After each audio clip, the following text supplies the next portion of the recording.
bienvenue sur le plateau du forum COP21 La Tribune Objectif Aquitaine. Nous recevons Muriel Boulmier, directrice générale du groupe CIDIOP. Muriel Boulmier, pouvez-vous nous rappeler un petit peu les grandes missions du groupe CIDIOP et son implantation dans la région? Bonjour, alors CIDIOP c'est une PME qui est née en 1924 à Agen, en Lot-et-Garonne, qui est désormais implantée évidemment en Lot-et-Garonne, en métropole bordelaise, mais également en Corrèze. Et notre activité, c'est le logement abordable. Et notre spécialité a été depuis 2003 de nous engager dans l'efficacité énergétique. Donc nous étions peu nombreux, nous avons dû constater une carence à ce moment-là de la filière professionnelle, ce qui nous a amené à conforter nos équipes et notamment engager des ingénieurs thermiciens pour créer ce que nous souhaitions créer. Et nous avons continué à développer cette activité, bien entendu. Et donc nous avons désormais 12 ans de retour d'expérience, ce qui nous permet de concevoir à chaque fois une nouvelle maîtrise et une nouvelle approche. Vous étiez un peu à l'avant-garde, si on peut dire, quand même, du développement durable avec cette préoccupation sur le thermique. Sans aucun doute, mais parce que, voyez-vous, je ne crois pas à l'habitat militant. Je crois à l'habitat qui apporte un bien-être à ceux qui l'habitent. Et ceux qui l'habitent, ils ne vont pas forcément chercher la grande cause.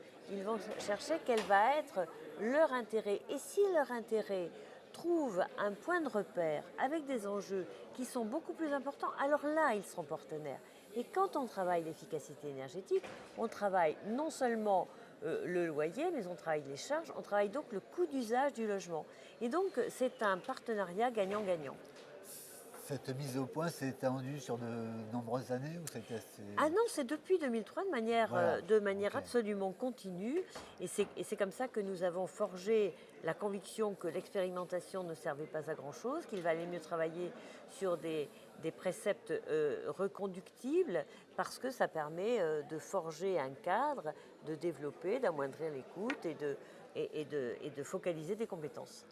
On parle du logement, alors le logement dans le logement, entre guillemets, il y a la ville qui est le grand berceau pour tout le monde. Vous avez une vision peut-être futuriste, même sûrement futuriste de l'évolution de la ville. On est quand même toujours branché sur le changement climatique, mais pas que, là ça va au-delà.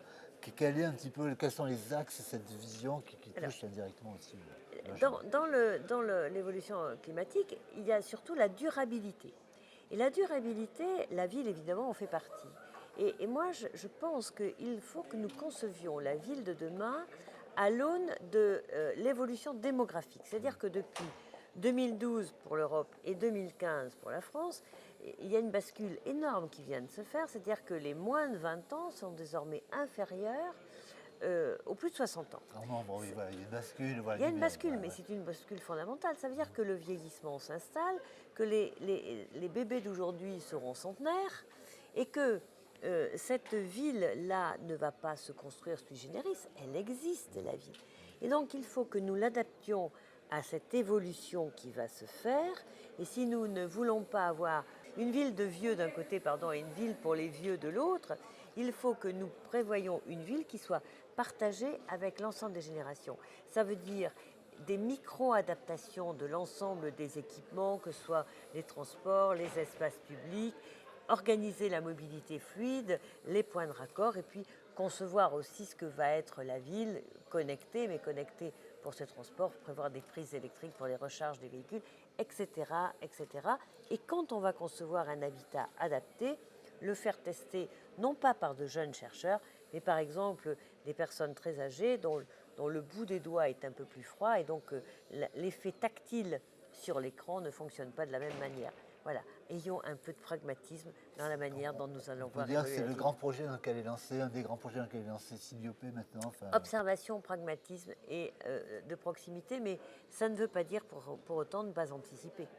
naturellement. Je vous remercie de Muriel Boulmier Merci. d'être venu sur notre plateau. Bonne journée à Merci. vous. Merci.